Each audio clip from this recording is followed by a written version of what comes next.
Choice, your creative superpower. We have the power to manifest as we dedicate attention to our thoughts, but often miss opportunity to achieve the greatest good. Your superpower is waiting to be unleashed to unlock a fuller, more rewarding world for all. Join us every Thursday at noon Mountain Time for Choice, your creative superpower with Zoe Muro.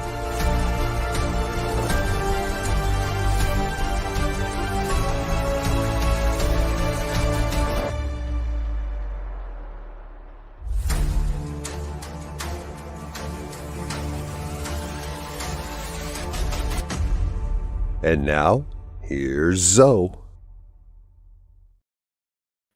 Hello, folks. Welcome to the New Thought Media Network. My name is Zoe Muro, and I am delighted and honored to be your host for Choice, Your Creative Superpower. Coming to you from Oakland, California, each Thursday, 12 noon Mountain Time, which is 11 a.m. Pacific Time, here where I am in California. So, what do we do here? We are here to explore how you can wield your superpower for the greatest good and co-create your most fulfilling life experience. If you're coming back, it's so good to have you here again. And if this is your first time, well, welcome. And I'm glad you tuned in. I am a religious science practitioner with the New Thought Media Network. I'm also a transformational coach. My ministry as a practitioner, my mission as a coach, are both to help people live their lives to the fullest. Today, in episode 52, we'll be exploring the relationship between choice and energy. There is no denying that energy is life. Whether we're talking about the physical energy that's required for us to run or walk, carry, pull, or push, or we're considering that every particle of everything in our world requires energy to manifest in form. Energy is life.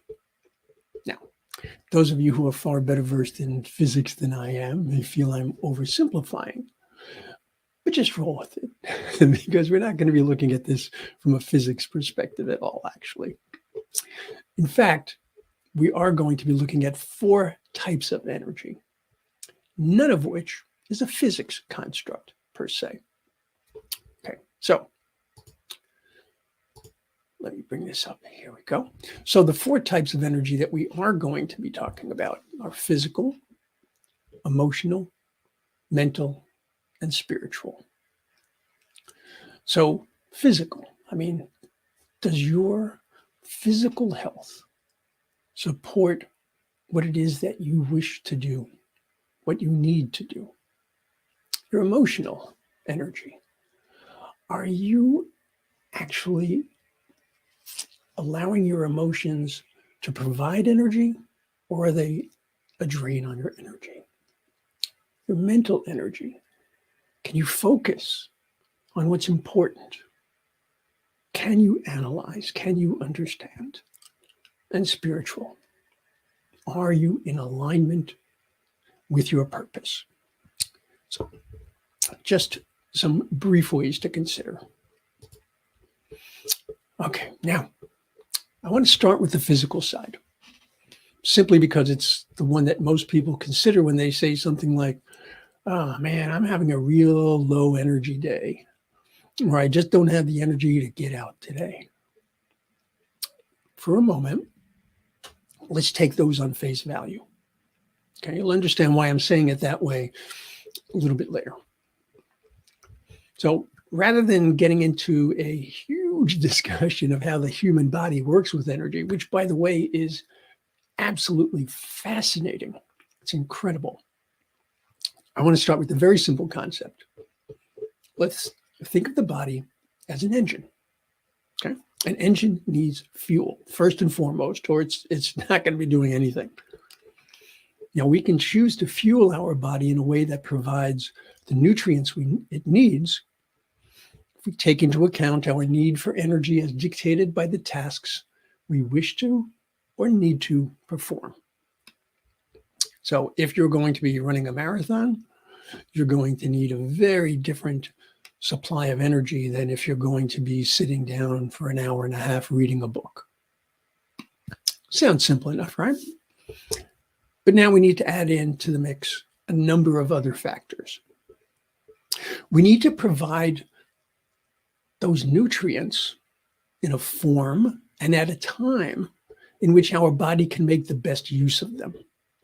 So if our tasks for the day require a large amount of calories, eating one huge meal, that's just not going to cut it. That would be like if you say, okay, I want to go on a road trip. And I figured out I needed 100 gallons of fuel, all told, to get me to my destination and back. And then you try to pump 100 gallons into a 20-gallon tank. Ain't going to happen.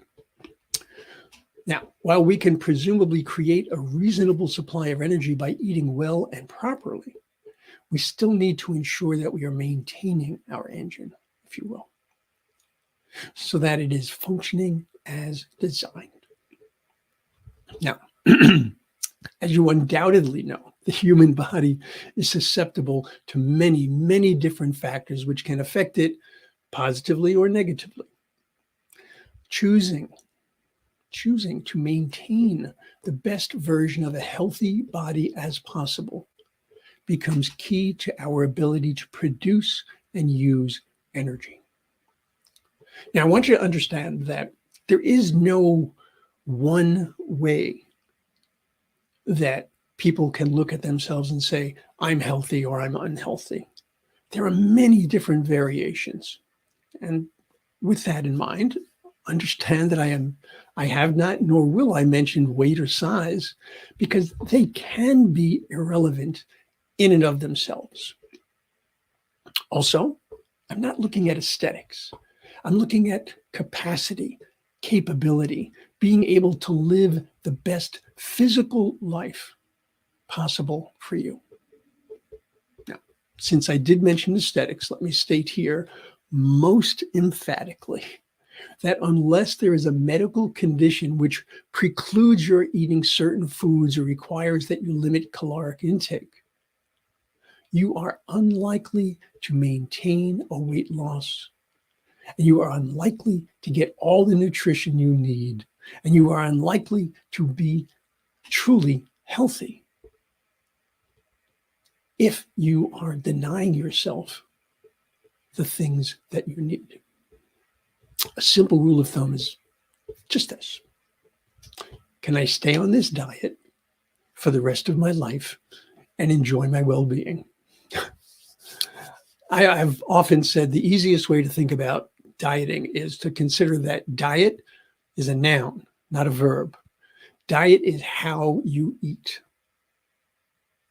Using diet as a verb means that you're going into some sort of a restrictive sense.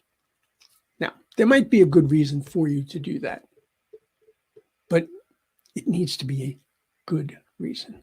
So when you choose how you're going to maintain your physical energy, you have to consider what's really important in terms of your overall health. You know, when I was a personal trainer and a performance coach, what I wanted people to focus on wasn't the latest fad diet or the latest celebrity exercise routine, nor even some ideal look or shape.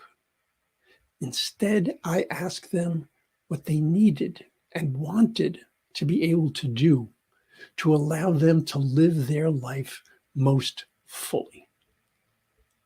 We then took stock of their current abilities, considered what they need to improve or to develop, and then we had a road for success, a plan for success. Let's see what's going on here. Oh, hi, Shay. Good to see you. All right. So, improving physical energy is about understanding one's need for energy production, output, and conservation. Just as any vehicle requires downtime for maintenance, so too does a human being. You know, a huge part of physical energy is found in that downtime. Without it, well, scientists speak of a condition called exhaustion syndrome. We lay people tend to call it burnout. It seems odd, but the most highly productive people consistently plan on downtime to recharge and renew. A conscious choice. So, from a nutritional perspective, we might speak of the 3 macronutrients: protein, carbohydrates, and fats. I want you to consider rest to be a 4th macronutrient in essence, and it's equally important. Choose to recognize that as much as the body needs sustenance, so too does the brain itself. Shortchanging the brain means shortchanging every aspect of your physical life, and even beyond, which we'll get to in a moment.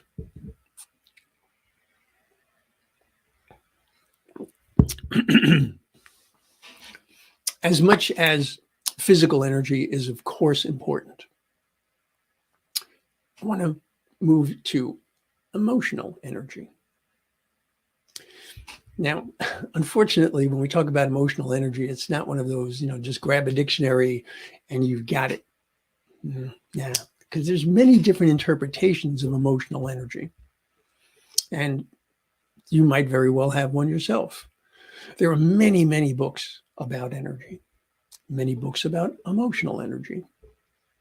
But let me show you what I've found that I liked.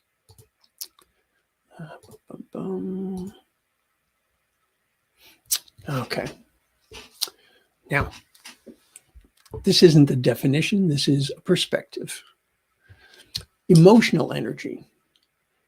Let me hang on for a second. Let me get rid of this banner. There we go. Okay. Emotional energy refers to the intensity and quality of an individual's emotional state or experience.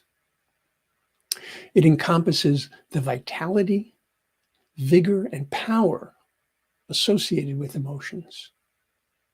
It describes the emotional charge, passion, or motivation that arises from specific emotions. Okay. I think that's a pretty good way to look at what emotional energy is. Surprisingly, well, certainly was surprising to me, studies have shown that it is a misconception that the energy we require is primarily physical. Okay, that's a misconception. A wide range of energy experts, endocrinologists and nutritionists and sports medicine specialists, they actually found out that physical energy can supply at most 30% of one's total energy. That's not very much. So where does the remainder come from? The remaining 70% of the energy comes from emotional energy. Now, I will say that these scientists and researchers did not necessarily take into account spiritual energy, right? But let's go with this. The point being that as much as we might focus on the physical side of things, we have got to understand how much more there is in what goes on in terms of our thoughts, in terms of our feelings, in terms of our emotions. Probably not a big surprise to those of us who have been around New Thought for a while. Now, a leading researcher in the field of study regarding energy and emotions and such, by the name, a psychotherapist by the name of Mira Kirschenbaum. She noted the following. Let me bring this up for you. Okay. She said, we need complete energy, an energetic mind and heart and soul in an energetic body.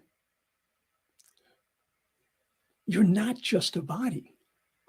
Emotional energy is not an adrenaline-filled, run around like a nut kind of energy. It's an aliveness of the mind, a happiness of the heart, and a spirit filled with hope. She understood.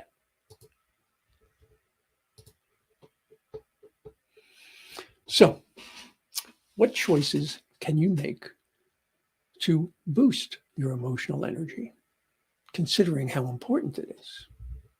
Well, start by being very, very honest with yourself, and if need be, with others. What are we going to be honest about? We're going to be honest about identifying what is draining your emotional energy,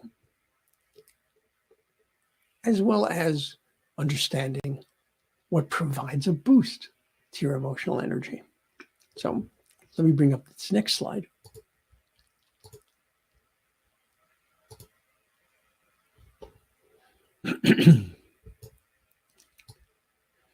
I really love this. It's called the Emotional Energy Framework. And as you can see, it's talking about emotions that can bring about a greater sense of energy or lesser energy. And I want you to notice, as this remark down here states, that emotions can be positive or negative, right, to use that terminology. And they can either be a boost or a drain. Okay. So, for example, excitement, high energy boost, right? Well, excitement is also a high energy drain. If you've ever been excited about something and you've just like been running around getting everything ready, then you just find yourself exhausted, right? Or you get excited and it just really invigorates you. Okay. Notice that in the high energy side, we have things like love and passion, okay, happiness and amazement. Whereas on the high energy drain, right, we have things like rage, hysteria, grief, shock. All right. So there are different things that provide different amounts of emotional energy. There are things that drain emotional energy. Being able to understand this for yourself is absolutely key. Don't be surprised if a number of your energy drains turn out to be people in your life, which doesn't mean that you should become a hermit, but it does mean dealing with them with compassion, please. Choose to schedule time to unwind. Now, I said schedule time. I didn't say find time, all right? Schedule it and then plan around it.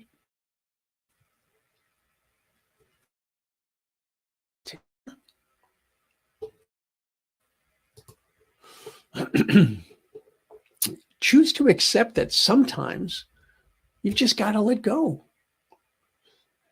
You might have to let go of an activity. You might even have to let go of a relationship.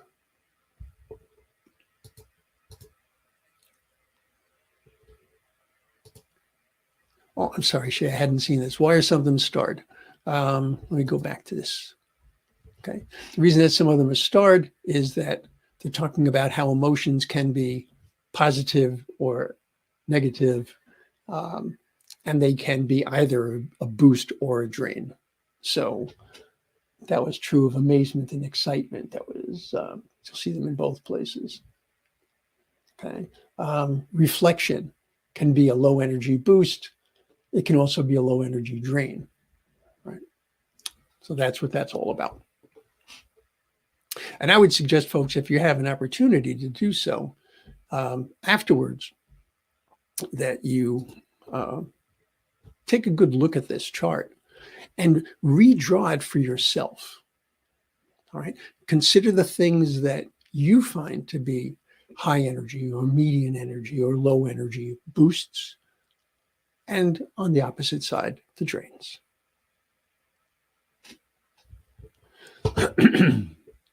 Hi, Gary. Drive safely. Drive safely. Good to have you here. Okay, so let me see. I'm going to take this out. Come back here. All right, so we said that there are definitely times that you need to let things go. Right. So often we are focused on what we can add in. You know, what can I do to make things better? Well, sometimes what we need to do is less. Okay. So I want you to really spend some time to understand what increases your energy, what decreases your energy. Now, that brings me to mental energy. And we can describe mental energy as being a mood or a state where you feel productive. You feel motivated. And you're prepared to get things done. Okay? It's your ability to do cognitive work. So, in other words, any task that requires thinking. For example, mental energy can play a part in your ability to do so many things, right? To plan, to make decisions, literally to just pay attention, to absorb, to process, to evaluate details, to remember information, and even to, I don't like this term very much, but to manage your emotions. And by managing your emotions, what I really mean is allowing your emotions to play out without being a slave to them. So anger doesn't need to become rage. Right? Being able to enjoy something doesn't mean that when that ends, everything just falls apart. Right? So having that kind of rhythmic balance to your life from an emotional perspective makes a huge difference. Now, probably no surprise to recall that nourishing your body can have a tremendous impact on your mental energy. You know, years ago, before I understood this concept, I would often fall prey to low blood sugar. I kept on pushing and pushing without bothering to take time to eat. I remember being in a meeting one time when I was with a client. These are back in my days as a consultant. You know, I was one of those high-powered consultants, and when people brought you in, they expected results. Right? So I was sitting in a meeting, and I heard someone ask, after I had expressed a very negative reaction to a proposal that they had made, said, "Wow, has he eaten lately?" It was such a common occurrence that people would often bring snacks with them to our meetings, just in case. That was a wake-up call for me, let me tell you.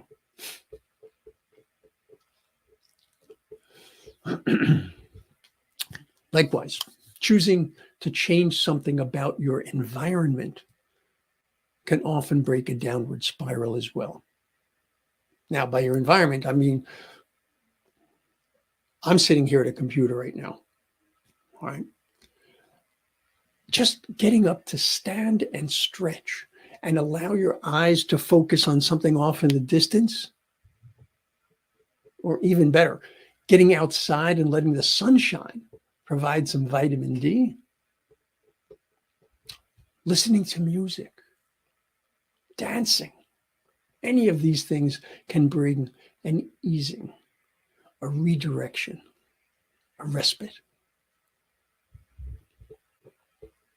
You know, how many times have you worked on a project and you have a deadline and you really want to get things done and you push and you push, and then there's this drop off of successful work? A perfect example of how your energy, your ability to focus can just drop off. And sometimes all it takes is just breaking that cycle.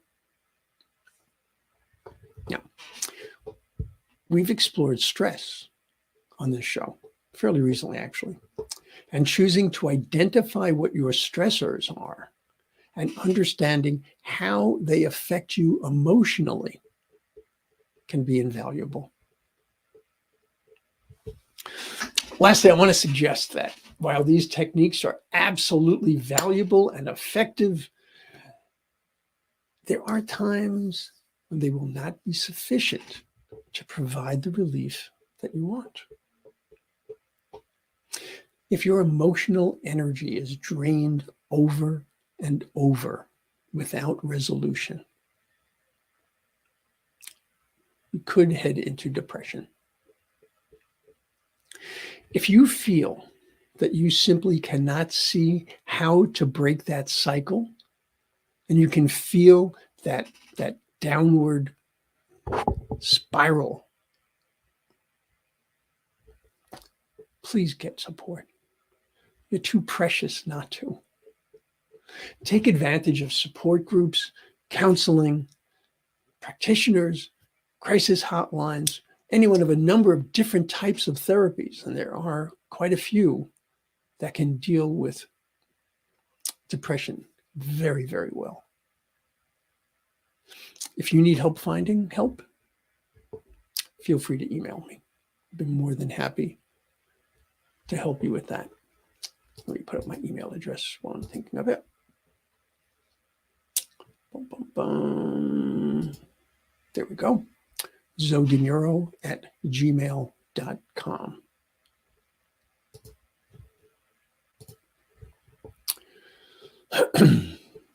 And this now brings me to one of the most powerful forms of energy, spiritual energy. I like this description. Let me bring this up for you. And again, this is not one of those let's go to the dictionary kind of things. Spiritual energy is both an internal and an external force that can be harnessed for positive change. Both an internal and external force that can be harnessed for positive change.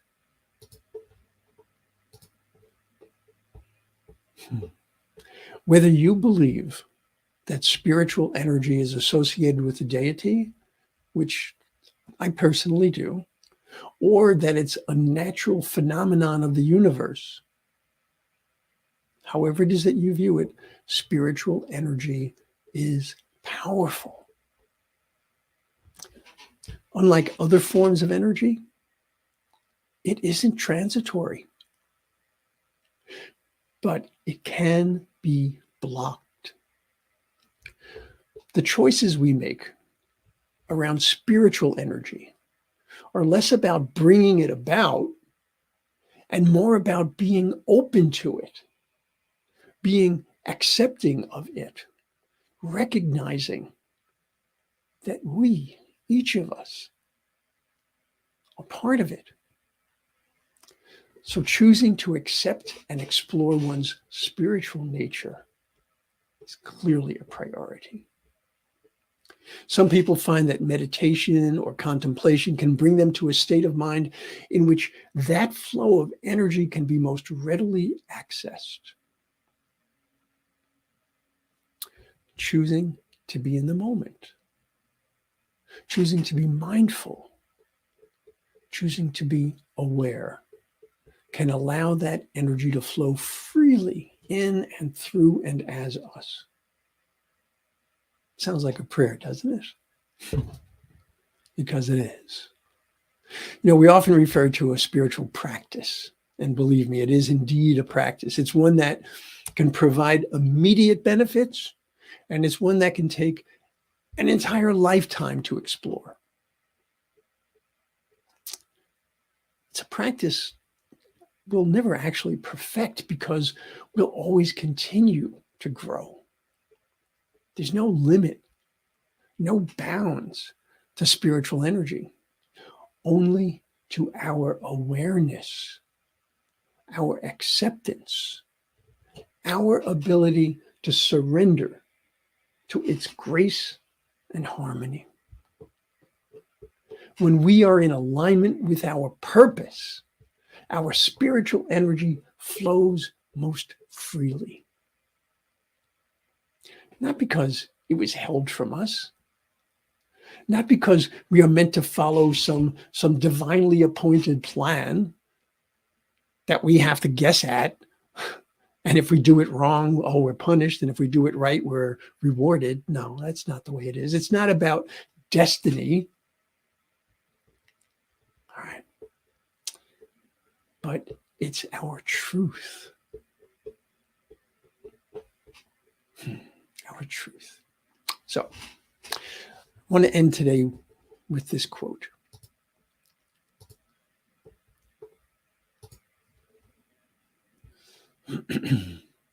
This is from Robert Adams, an author and a teacher.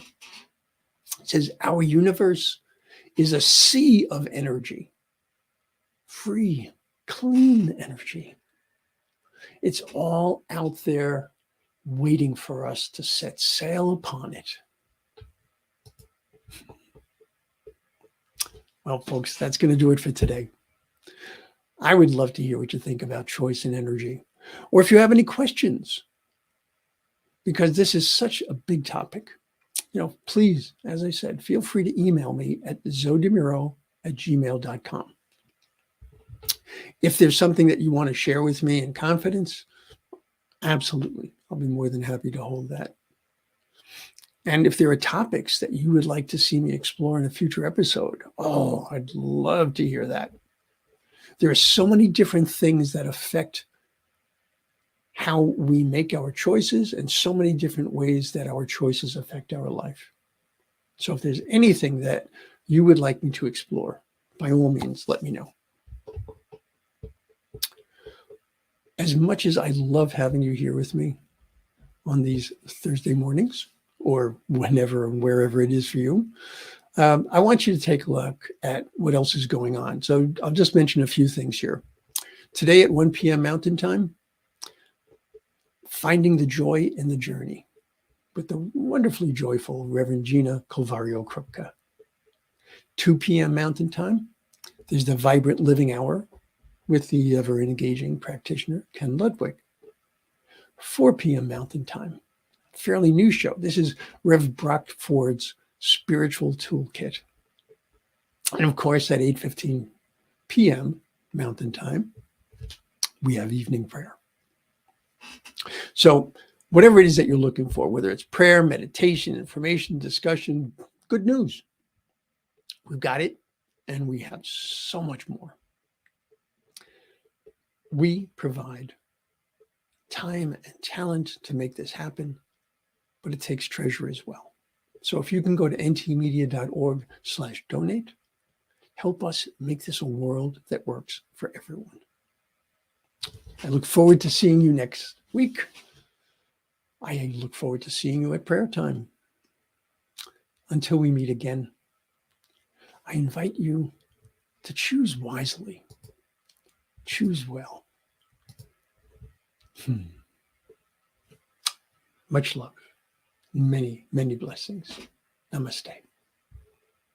Choice, your creative superpower. We have the power to manifest as we dedicate attention to our thoughts, but often miss opportunity to achieve the greatest good. Your superpower is waiting to be unleashed to unlock a fuller, more rewarding world for all. Join us every Thursday at noon Mountain Time for Choice, your creative superpower with Muro.